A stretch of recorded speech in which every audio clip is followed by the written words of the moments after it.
And then if you let me, I have a last element that I would like to emphasize that actually allows me to consider myself as a boundary breaker. Actually, through our training interventions at OFHL, we always enjoy demonstrating women that the issue of female empowerment is certainly linked to the various types of obstacles that I've just mentioned before.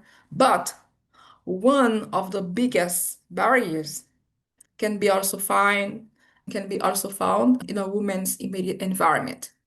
When I say in her immediate environment, I mean in her family or due to her boyfriend, husband, and if you want, I can give you some example after. And I think it can be also the barriers can be also psychological, okay, for women. And then I really recognize that I might not be the best person to explain that psychological dimension, but as a woman conducting research in the field of gender, I do understand that. And we all know that too through the scientific literature. Integrating gender socialization norms or gender roles for several years can actually make women understand that they are defined as the weaker sex compared to the stronger sex, as the Yeah. theorists describe it, like Sirius 2021 and Gary Lajoie 2022.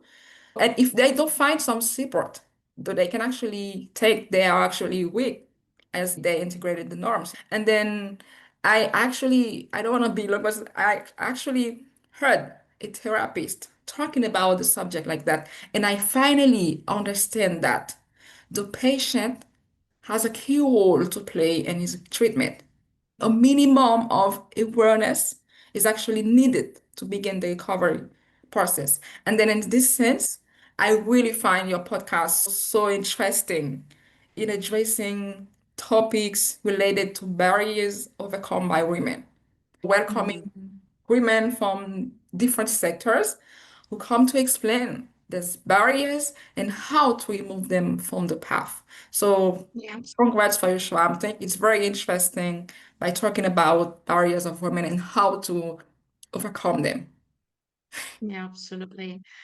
This awareness is so important, and it is something that we need to stress in you're living in a completely different country than I am, and situation and context is very different. And yet I hear so many things that relate also to women in Europe, in Asia, in Africa, in North America. It is about indeed understanding that there are so many different levels where female empowerment is reduced or suppressed, and that there's so many levels as well that we need to tackle and to deal with. And you made that very clear in all the different layers that you just explained.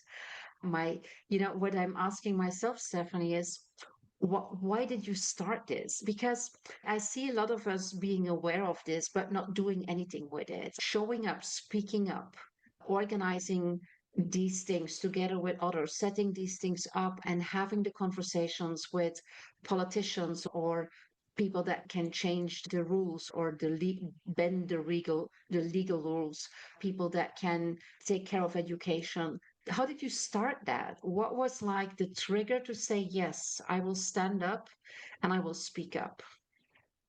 The first thing is that I spent a good part of my life at the State University of Haiti. The State University of Haiti, obviously, it was an admission course.